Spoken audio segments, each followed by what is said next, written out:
So the last time we were here, we were discussing our fear of the Second Amendment being thrown out the window. And now we live in what seems like a post-apocalyptic world with Matt Rinaldi in his gas mask. And I can't figure out if he's just worried about germs or if he's trying to hide that haircut. My hair. It's the haircut? It's my hair. It's not COVID related. It takes people away from the haircut and they look at the gas mask. I don't want them focusing on this. Yeah, truth be told, this is actually my second time out in public since everything's been going on. But with that being said, that's a personal decision that we make. Mm-hmm. But I am absolutely terrified of what has happened, not just in this country. You'd expect it in places like California, New York City, or whatever. But Texas has changed dramatically just in the last couple of months. I'm pretty terrified of it. Yeah, as well you should be, and as well am I. Yeah. I think when we look back on this a year from now, we are going to remember being afraid of the virus and the uncertainty. But I think more so we're going to look back at the decision to lock down an entire economy as one of the most disastrous public policy decisions that we've ever made in this country's history. Yeah. And so last time we were talking about the Second Amendment and our lieutenant governor and some people were talking about some really bad policies, but now we're literally living some of these things. And, even today, the change in what's going on, we have orders come out that put someone like Shelley Luther, who owns a small hair salon, she gets sent to prison for 7 days for cutting hair, $7,000 fine. Then we get all these hocus pocus political games being played by our statewide elected officials who are saying, oh, they should release her. Well, why don't you make them release her? What's going on? Oh, well, it's not my fault. And then the next day, this morning, we have Governor Abbott come out and basically admit, yeah, my previous executive order put her in jail, but we didn't mean to do that, so we're going to change the order. And then a couple of minutes later, Supreme Court comes out and says, well, if he hadn't changed that order, we would have struck it down as unconstitutional. Here's the problem, Matt. None of the elected Republican leaders in this state seem to have a plan. There's absolutely no leadership. Yep. And that has given way, in my opinion, to tyranny coming over and destroying what liberties we have left. We've got local liberals like Clay Jenkins running amok throughout the state, making policy. And we've got people like Greg Abbott just sitting there and letting it happen, not doing anything about it. And I think there's going to be a big price to pay. From an economic standpoint, from a political standpoint, we are sailing down this body of water right now, and I have no idea where we're going to end up. And from a safety standpoint. I mean, I think we have to point to that too, is by the end of this, we very well could have more deaths related to the lockdown than the COVID disease in the end. Yeah. You have people who are not seeking medical care for cancer, for heart disease, and the amount of people who die every month from those are, I think cancer, we have 200,000 new cancers diagnosed every month. It only takes a small change in those numbers, heart disease, the number one cause of death. Small changes can easily eclipse COVID deaths. Oh, and you have people staying home. I work for an ER. We had the lockdowns. Our patients per day went to about 30% of what they normally are. And suddenly the chest pain patients disappeared. Mm-hmm.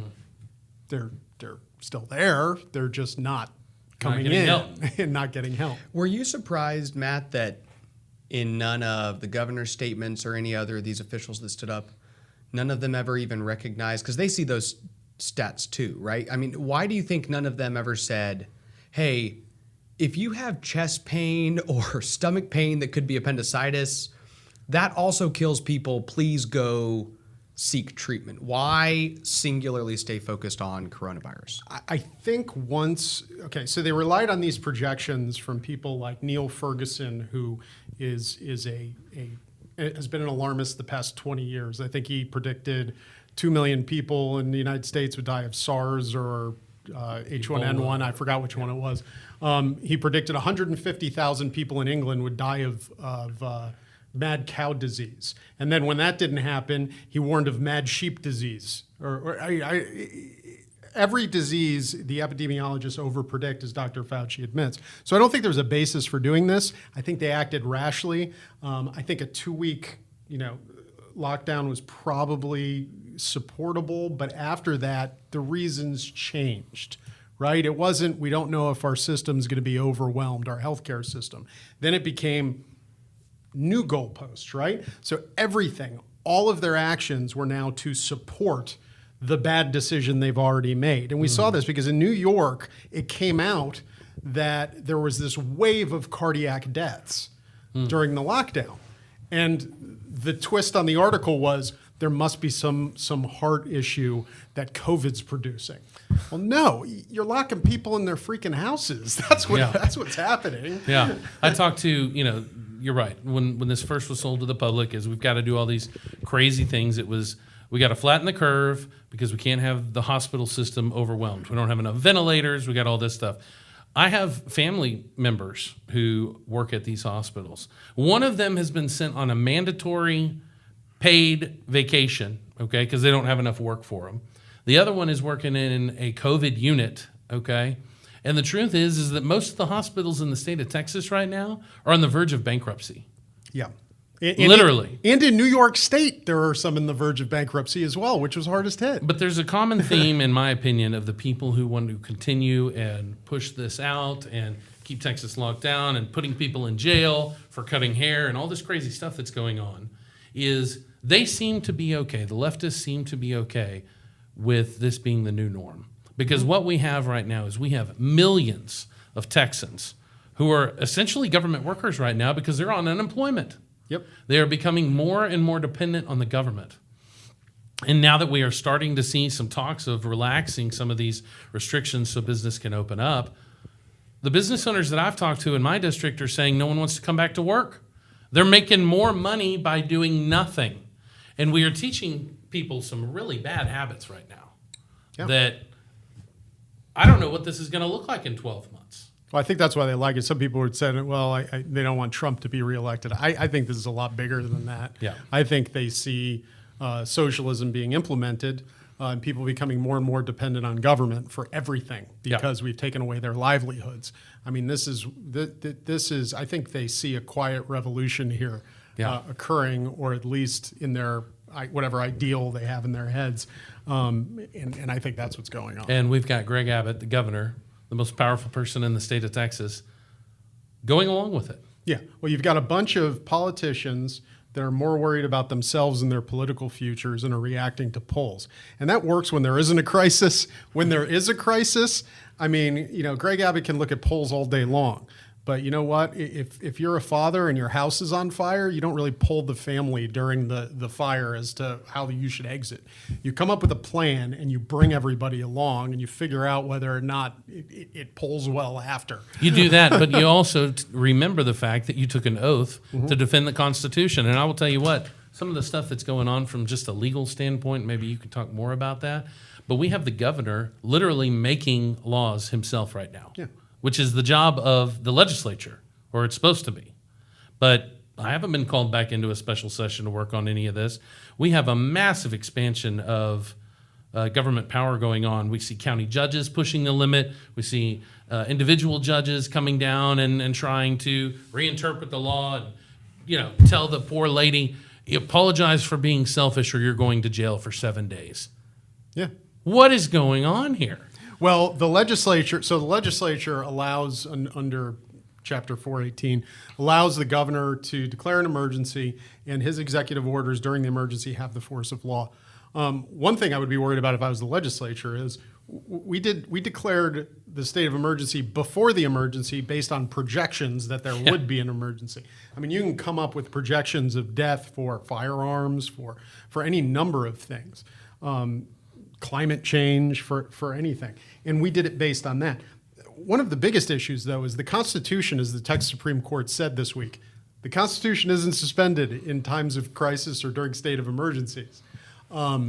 So when we have rights being implicated here, either the right to free speech or people trying to make a living or speaking out.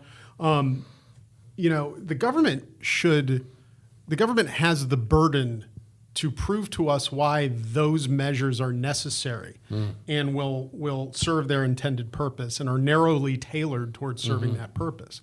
But I haven't seen it. Greg Abbott hasn't said why he had closed salons until tomorrow. Yeah. Why? Do we have a single documented case taking place inside a salon? Do we have a documented case taking place on the beach or on a playground? Yeah. You can get your pet groomed, but you better not go get a haircut. No, I mean, you can walk into a Walmart, which, is... Dennis Boden's worst nightmare. Yeah, Dennis We should Boden's say worst that. nightmare. But meanwhile, you have 40% of deaths taking place in nursing homes. You have studies from China showing that a majority of the cases took place in large groups indoors and on public transportation and in the home. So, okay, address public transportation, address large groups, and let's lock down nursing homes. Can you imagine if we spent all the resources we spent dealing with all this hairdresser crap, trying to lock down nursing homes, testing the people who work in nursing homes? Yeah. To make sure that no virus got in those nursing homes. Yeah. Let's all coalesce. We could reduce the deaths by half if we just protected our most vulnerable. Yeah. I got to tell you, and I voted for him every single time, but Governor Greg Abbott's been a huge disappointment to me because we've got all these patchworks. We got all these little mini kingdoms going on. I saw orders from some county judges who said, you cannot go to a place of worship. Like specifically, you cannot go to church. You cannot have church service and stuff like this. Well, what if you attend church? Is it for the church that where you live can't open? But what if I go to a church on a different county? I mean, we've got all these different things going on here. And over here, I've got to wear a mask. Over here, I can't go to church. Over here, I can't do this and that. We needed leadership from Abbott that we frankly did not get. Yeah. And the thing that's been frustrating to me is that, I've read everything that has come out of his office. And I've been on conference calls hearing updates from all of this, stuff from the very, very beginning. And the one thing that's been clear to me all this way is that he seems much more willing to wait and let other people make decisions as long as he's the guy that isn't responsible for it if it goes bad. I mean, we're creating all these task force, for instance. And rather than him decide, even though he's the one that came out with the order that said they can't be open, he's now going to pass the buck off to a private citizen who is now apparently going to be in charge of implementing all of this stuff. It's ridiculous. Well, I got to tell you, I think that we had a huge election that's coming up in November. Whether Texas is going to be red or it's going to be blue has been in question. And we seem to have the head of our party right now who doesn't want to take responsibility, and he keeps trying to find ways to push it off on other people and let them move first. I think there's going to be disastrous consequences because of it. Yeah, he's very hesitant. He doesn't make confident decisions. He reacts a lot. Now, I mean, if you had narrowly tailored an order from the beginning, right, towards, let's say, and if you had respected people's rights from the beginning, I think you would have a lot less opposition to some of the things now that actually do make sense. Like, you see people refusing to wear masks or rebelling against mask orders. I think you would have a lot less of that if the governor was more respectful of people's rights in other areas. If he said, listen, all the other states are closing down, we don't think that's the way to go, but we're going to ask that you wear a mask when you go indoors in some of these places. And, and we're going to lock down nursing homes, and we're going to take public transportation would be either closed or limited and social distancing, and we're going to implement these things. But we're going to leave Texas open when everybody else is. I think people would be more apt to follow that lead. But now it almost becomes a source of oppression, like a symbol of oppression, where you're wearing a mask. Oh, you're listening to the government. And it's a shame, but I think it's the way that we've gone about this that's produced that.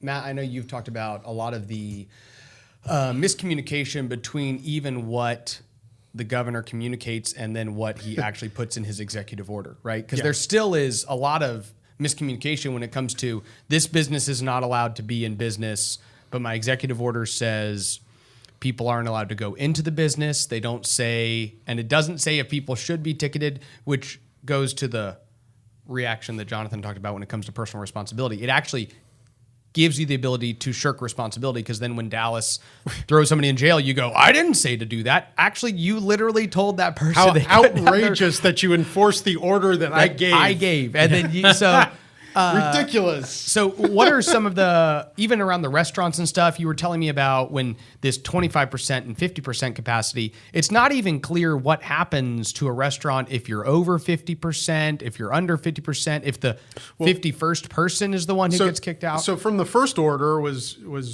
Governor Abbott issued the first order, which seemed to be reasonable. It basically didn't seem to ban anything. It said you should minimize contact with others. Yeah. Except when you're doing these essential activities or Yeah. essential business, or patronizing essential businesses.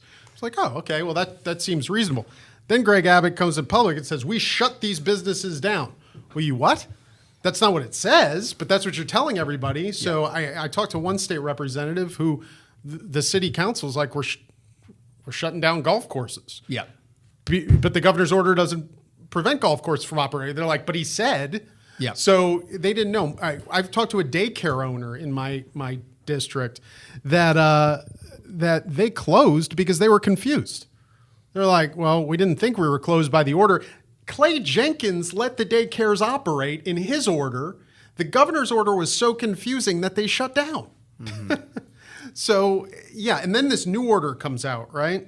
And they said it shuts down salons, and Shelley Luther gets arrested. Actually, if you read it, it doesn't compel salons to close. It actually bans people from patronizing the salon. You're not allowed to go in. Yeah, so if you We're go open, to but we're not doing any business. if you go to a business with over 25% occupancy, you're breaking the law, not necessarily Is that the way business. that you interpret it right now? Well, that's the way it was worded. I mean, obviously, you can have an argument that if the business owner's operating above capacity, they're participating in it. But the way it's worded is it's you're not allowed to visit the business. I think that's why Mark Keogh, Montgomery County judge, said it was unclear. So I'm going to let these businesses Let him open.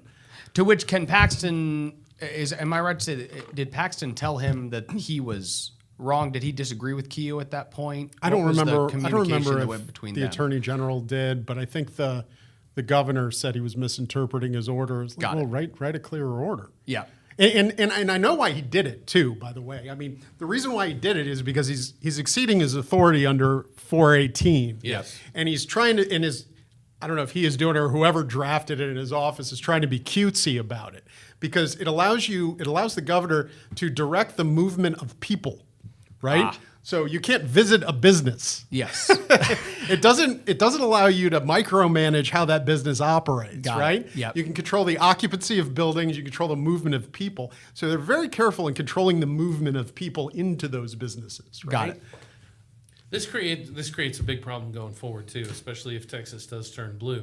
You've got a governor right now that we are learning through all of this can by himself declare a state of emergency and then go and implement all these things. And you've got legislators like myself sitting on the sidelines. I've got people calling me and saying, Jonathan, what do we do about this? I've got business owners calling saying, can we open? What's the deal? Should I be mad at the city council, the county, the governor? What's going on? I don't have any answers for them right now. Right now, we've got a king in the state of Texas. Is that fair? Yeah, nobody knows what the law is. We can't stop him from declaring an emergency. No. Okay. So theoretically, you could have a Democrat governor, now based on the precedent that Abbott has set, come in behind at some point, declare an environmental emergency or whatever else, and then basically control the movement of people and do all kinds of crazy things like with Suspend regulations. Yep. Don't forget, Governor Abbott also set the precedent by suspending the plumbing board sunset. That's right. Based on the Harvey disaster declaration 2 years prior. Yes. So, yeah, effectively, we have a king. We've set the precedent. Do we for even Democrat need a governors. legislature anymore? Not if you can find an emergency or a projected emergency. Projected A emergency. projected Right? emergency. Yeah, projected emergency. So the precedent gets set. Now, the interesting thing is, I don't think that will keep Republicans from crying wolf or crying foul when Democrats do in fact enact if they were in control and they did enact those powers, you would see Republicans united against that, right? And they would probably call it authoritarian, and they'd probably call it unprecedented and unconstitutional and defying the rights. So what should Republicans be doing now when it's our own people basically taking the same steps just for a slightly different reason than Democrats would maybe do for, in the future?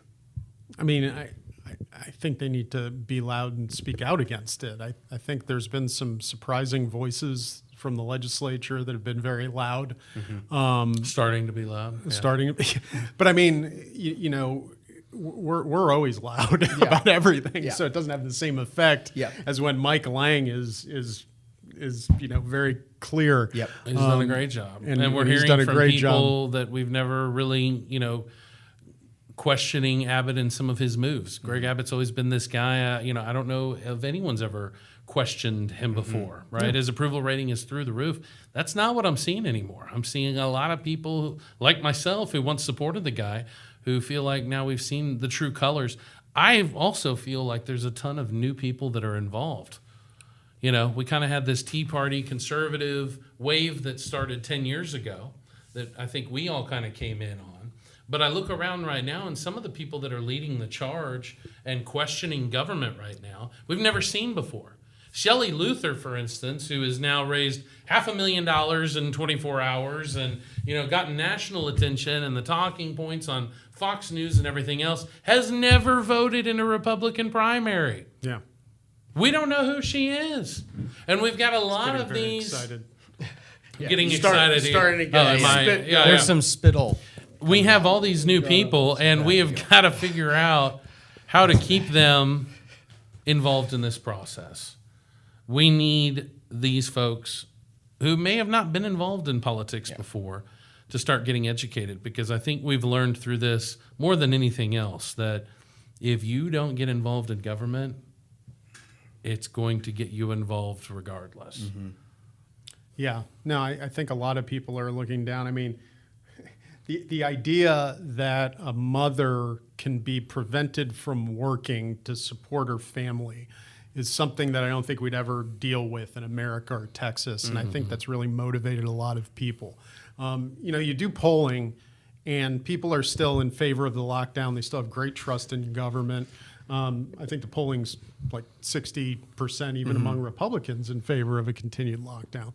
But I think people are under some very unrealistic views with regards to the purpose of the lockdown and what we're going to be dealing with when we come out of it. I think once those realizations come to people, I think there's going to be an uprising. I think people are assuming that if we just shut it down for 6 weeks, 2 months, that we're going to come out into a world with no coronavirus. Yep. And that just isn't going to happen. It's here. Yep. Even the models that we based this shutdown on said, it won't save any people's lives except to the extent that we save medical care from being overwhelmed. Overwhelm the medical system. But the same amount of people are going to die. It's just going to be over a longer period, so we don't overwhelm our healthcare system. That's not what people are. That's not the impression that people are under. Secondly, I think people are under the impression that we can just restart our economy like a lawnmower that stalls. That doesn't happen. I mean, it's going to take a long time for this economy to get back to normal. It's going to take a long time, but there's something that's even more short term that's going to be a massive deal, and that's the Texas budget. Yep. I mean, we're looking at billions and billions of dollars of shortfall. Conservatives have been talking about for years. I, unfortunately, was the only person to vote against the last budget because I said it spent way too much money, and I wanted to protect. I didn't feel a need to spend all the money, and guess what? The money that they voted to spend last time is not going to be there to pay all these bills. Yeah. I mean, all the feel-good stuff. And that's probably something that the average Texan watching this doesn't know. But when Texas budgets for a 2-year time period on what the comptroller says they're going to have, right? So they say, we think you're going to have this much money based on how we think the economy is going to go. And then they spend it all. Yep. But they really don't know. They don't know. And I guarantee there was no one that projected the price of oil to be at negative $37 a barrel. It was projected at $55 to $60 a barrel. And guess what? For 2 years. None of that math adds up anymore. Yep. And so all these politicians who thought they were being cute and trying to buy off different segments of the population and government workers with these pensions that don't make sense, all the stuff we've been talking about, it's now right here in our face. Yeah. And the truth is that we've decimated the rainy day fund. It's not as strong as it should be. And our state emergency fund can't save us this time. And let's not forget There are going to be drastic budget cuts because we were not prudent in protecting and being fiscally conservative before. We are now going to have to look at drastically across the board cutting in the state of Texas, or, as the Democrats want to do, raise new revenue and taxes. income tax. Yeah. Yeah, I mean, the rainy day fund, let's not forget that we swept a bunch of money off that because the rainy day fund was so flush, we hit the limit. That swept into general revenue, so we spent everything over that limit. All of it. And I remember we had discussed in the Freedom Caucus, I brought up increasing that limit because, you know, it ain't enough for a rainy day, and it certainly isn't now. You thought we would have learned something from the hurricane down in Houston and the cost of that. Yeah. And that now looks like such small potatoes compared to what's coming down the pipeline. We don't even know yet. So you've got civil liberties, safety, spending. You know, I think another thing you got to point out is, you know, everybody's going to reach their limit at some point. You can see some people doing it now. And when you analyze cell phones from Stockholm versus New York City, you see people going out at the same pace. You know, the lockdown orders aren't really affecting it as much as, you know, people are getting antsy. There's more to life than just avoiding death. You know, there's, you know, going to a ball game with your dad, watching your kid play at a playground, taking your wife out to dinner. There's just more to life than that. And as people reach their limit mentally, I think you're going to see, you know, a lot of resistance against these orders increase. I agree. Yesterday we celebrated my daughter's 11th birthday, and it was very exciting for us. And we went to my parents' house. That was one of the most exciting things that's happened in the last couple of months. But you're right. Everybody does have their own breaking point. This has been a unusual circumstances. I think a lot of people, I know we've looked at our own personal budget and cut out a bunch of fluff, trying to hold on to cash and talking about wanting to save more. And, you know, we already lived within our means, but, you know, a lot of new discussions. And I think one of the biggest ones is, you know, what kind of politicians do we want in charge for the next time this happens? Because I think there's a lot of people questioning the ones we got in there right now. Politicians that won't do something as stupid as locking down an economy. Yeah. The entire economy. No, I mean, one of the things I was thinking of, I can't even fathom this. I can't get off of it. I can't get off how amazingly stupid this is, which is why we've never done it before. But like 2 years ago, my son was born, and it was in September of that really bad flu season that killed like 60 to 80,000 people, right? And I remember it because we ended up quarantining him for 6 months. Yeah. Oh, terrified. Yeah. And we stayed home and he stayed home. His grandparents didn't even see him. I think Stickland was like the first non-family member to see him in April. But yeah, we completely quarantined. If I had said, well, I think everybody else in society should quarantine as well because, you know, I'm just really worried about this, people would look at me like I was a freaking lunatic, and then rightfully so. I mean, it would have been selfish of me to do that. I can't control other people's lives, but I can control my own, and I can keep my son and myself safe, you know, during a bad flu season. This is just, there's something else to it because it just boggles the mind as to how ridiculous that concept is. Yeah. And that's why we've never done it before. We've got a sickness in politics where the politicians are convinced they know how to run our lives better than we can. Or they focus myopically on one aspect of a problem, like they did with this, by saying, "Oh, Greg Abbott would say, I'll do whatever the doctors say." Well, the doctors are focused on the health risks from the particular epidemic that we're in. They're not focused on other health risks that you might be looking at. They're not focused on how suicides will increase based on an increase in unemployment, what's going to happen to our economy, how that'll affect people's health, mental health, other things, family relationships, child abuse. Food supply. Amazingly, that's why we elect people, to take into account all of these things. And by the way, it isn't to take into account all of these things and micromanage it. It's like we were in government, right? And that's the whole basis for limited government philosophy is no human being can take into account all of these things. Yeah. So you have to let people be free to do it for themselves. Yeah. So y'all are not arguing that either one of you at the head would be able to micromanage the whole state through this crisis better. You're saying if a couple of these people at the very top think that they're the ones who are going to navigate an entire state through that crisis, they're going to have massive unintended consequences. Oh, I absolutely think I could manage the state better through this crisis. I don't think I can do it by micromanaging to the extent that they have. You pointed out something earlier, Matt, when you talked about the fact that it's much easier to be driven by just kind of the polls and generally what people find acceptable in good times. Mm-hmm. But it's in times of crisis that you really need a decisive leader who understands. Yeah, and Mike Lang pointed that out with Greg Abbott earlier when he just was communicating his frustration with you pass this executive order, then you change this way, then you change it, then you go back and retroactively say that as of April 2nd, none of what I said people couldn't do, they could be punished for not doing. And, he's going, this is very confusing. Can we please just slow the reins down a little bit, realize that maybe we overstepped our boundaries? And then in September, when y'all were communicating your frustration on guns and the session and the spending, a lot of the frustration that y'all communicated during our last conversation was about what Republicans didn't do, right?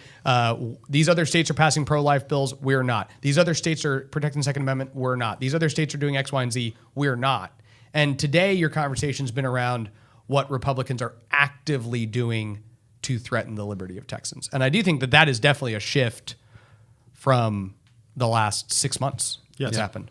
Well, generally, people have been, Republicans in office, no matter how bad they've been, have generally met my minimum threshold for voting for a candidate, and that is don't put my family under house arrest for a month. And that's kind of been broken down now. So now we're in new territory. It's a whole new ball game. Yep. Thank you guys for coming and sitting down and talking. Yep. And Thank you. I know we're about. I'm going to go back into quarantine now. Y'all may. Well, now we gotta isolate for 14 days. Yeah. And Matt's I coughed earlier, so Matt's pretty. You always nervous. freaking cough. You You have way too more much. mucus than any human being. You're going to have a lot less friends in the new world. It's a bad situation. It's bad. Every time Oak shows up, I go, I can't go to HEB. I can't go to HEB. People are going to think I'm killing them. It's a bad deal. Okay. Thank you, guys. Thank you so much for watching this video through in its entirety. If you're somebody who's been following on with the conversations and the commentary that we've been producing here, we're going to ask you to do a couple quick things. Go to lukemacias.com. You can give us your email and sign up. We will email you new content, commentary, conversations as we produce it. Also, you can, if you're on Facebook or YouTube, you can like our page, follow our page, or subscribe to our YouTube channel. This will just continue to ensure that when we produce content, it gets to you more easily. Thank you so much for continuing to support the conversations we're producing. God bless you. God bless Texas.